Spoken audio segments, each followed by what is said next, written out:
What's up, guys? Jefferson Bug Rub here, back again with another video. Excuse the dogs in the background. My neighbor's barking. I've tried to film this video like 3 times now, and my neighbor's on this side about to start working on his roof, and my other neighbor's dogs are out.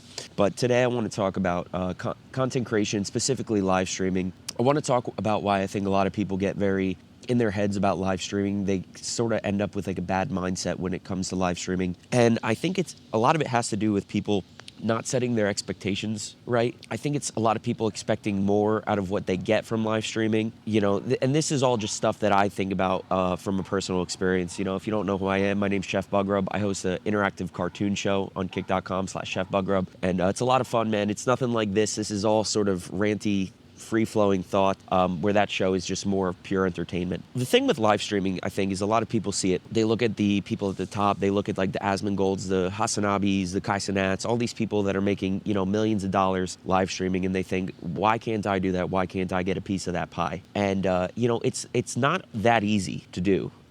First of all, the thing about live streaming is building an audience is hard enough as it is, because not only do you have to, you know, be entertaining, you have to bring value for people to tune in, but it's a specific form of entertainment. It's not like YouTube videos, where YouTube videos you can click on and off whenever you want. You know, this is something that people have to tune into like it's their favorite TV show at 8 o'clock on a Wednesday or a Friday, you know what I mean? The barrier to entry is already a lot higher. And most of these platforms, you know, even Kick, Twitch, all of them, they run on these kingmaker systems where it's based off of the viewership. You know, if you're somebody that's 0 viewers, it's hard to see you at the top.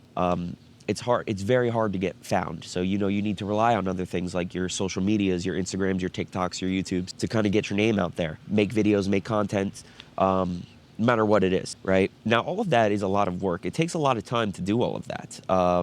You know, but the thing is too, I think a lot of people want to just kind of skip all of that hard work process, and they want to go right to the point to when they're making money. So what I've seen a lot of people do is they, you know, especially on Kick, I think it's very prominent on Kick because, you know, the sub split is so much better, and, you know, people are making more money over there. But what a lot of people do is they'll, you know, they say they reach a sub goal of like 200 subs every month on Kick, which is about like $1,000. So maybe they'll reach that for like 2 months at a time. And then it's like, okay, well, I make $1,000 a month, you know, which in today's economy is not that much, I will say. But, you know, I'm making $1,000 a month. I could do this full time, you know, and so they quit their job. You know, maybe they had a good paying job. They quit that. Now you're relying on those donations, because when you're first starting out, when you're first starting getting into live streaming specifically, you know, the form of the monetization is not really there yet. You know, you haven't really built a community, so you don't really have any following on all these platforms. You don't really have, you know, you're not really getting paid by like TikTok or anything like that yet, or you're not monetized on YouTube yet. You know, you don't have any sort of affiliate ships with brands or anything like that. These are all forms of income that you can get through streaming. You know, so they quit their job, and now they're, you know, now they're stressing. Now they're stressed out. Now the streams went from a fun hobby that you're making good money into to a job, to where now, how am I going to pay for rent? How am I going to pay for, you know, how am I going to put food on my kid's table? How am I going to pay for my cat's eye drops that cost, you know, $150 a bottle? These are all things. Not to mention, you know, oh, my computer breaks. Now I got to replace this part. Things like that. The thing about having a job in streaming is the mundane boringness of a job, and this is assuming you hate your job, because I think a lot of people do in today's day and age, which maybe we're going to talk about that in another video, working a 9 to 5, how to kind of survive the mundane. The thing about the mundane and the boring and the hard work of working something you don't want to work, it allows you in your free time to be the most expressive form of you. It allows the creativity to flow. It allows you to kind of use this avenue of live streaming as an escape. It lets you sort of kind of go into this reality of like, okay, I'm this person, or I'm this. Maybe you play a character, you know what I mean? And you're doing a whole different thing. It allows creativity. So in the mundane and the boring, the creativity can spark in your imagination. I like to use my job because I work a full-time job. I don't make nearly enough to quit my job. You know, I'm married. I have a house I have to rent. I have kids, you know, so these are bills that add up. But you can use your job as sort of inspiration, and maybe use the time at your job to kind of work on getting all of that stuff going that you've been wanting to get going.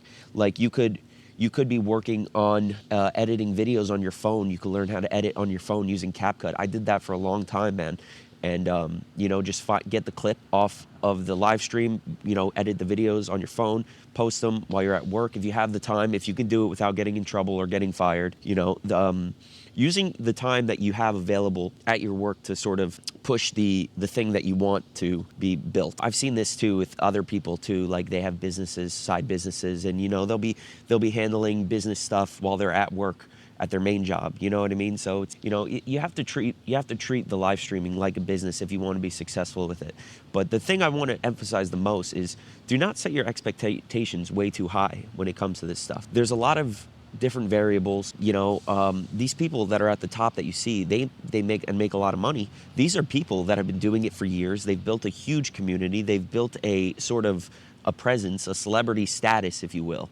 You are not that person. You are not that person. You are a nobody, and you need to accept that you're a nobody. You know what I mean? You have to understand that, and you have to just come to grips with it. You need to have fun with live streaming. You have to have fun with it, because if you don't have fun with it, then your audience is going to know, and they're not going to want to watch you because you're going to be too in your head about like numbers and viewership and things like that. And you know, and something that I want to talk about too is, you know, shortcuts. People talk about like view botting a lot and things like that, and boosting numbers, and you know, that stuff. People see through that. People see right through that stuff. It's not, you know, it might seem like, you know, it affects you, but I will say this is that, again, people are talking about the people that are view botting, and they're not talking about you. But how can you get them to talk about you instead of the people that are view botting, I think is a good way to look at it. You can't just sit there and just play the blame game all the time. And I used to do this I used to do this myself. I used to do this all the time. You can't sit there and play the blame game and expect to reap the rewards of something if you're just sitting there complaining. People are going to notice that. People are going to not enjoy your content if you do that. So these are just some small tips. If you don't have a job, I would say find a job. Find a job, get out of this full-time streaming thing, find a job, because it's not sustainable for long periods of time. It's not sustainable long-term.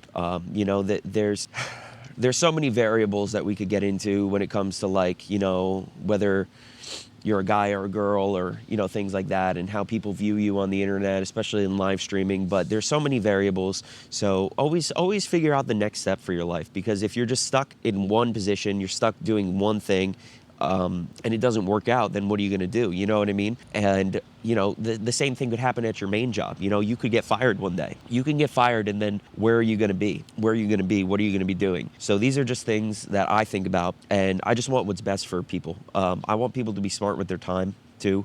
I think people that sit there and they go live for 8 hours a day, and they just expect that they're going to hit certain partnership metrics and things like that, you know, and the viewers are just going to come. It's not beneficial to you. You should be streaming maybe like 2 to 3 hours tops at a time when you're just starting out, or, you know, have a consistent schedule of that time, and, you know, work on getting clips, work on, you know, getting the funny moments, editing them down. You know, don't just post your clips to TikTok and YouTube, edit them a bit, you know, maybe add some meme sound effects, things like that, some captions, all of that stuff. Just work on it more. Just work on it more. Hone your craft. Hone your craft. It's anything. You want to be a master at anything, they say it's the 10,000 hours, right? It's the same thing for live streaming. It takes time to do, and it takes time to build an audience. It takes time to build a business. So that's kind of just my rambling for today. But I appreciate you guys. Again, you guys can check out the Chef Bug Rub Show. That's kick.com/Chef Bug Rub, or even subscribe to my main YouTube channel, youtube.com/@Chef Bug Rub. These are just, again, this channel is just sort of IRL ranting, me, no filters, no cartooniness, lightly edited, just to kill the dead air. And I appreciate it, guys. So let me know in the comments what you guys think. Do you guys think that, you know, streaming full-time is a sustainable thing? Do you think that it's possible to do? And if you've had success with it, let me know. All right, guys. So peace out. God bless. I'll see you on the next one.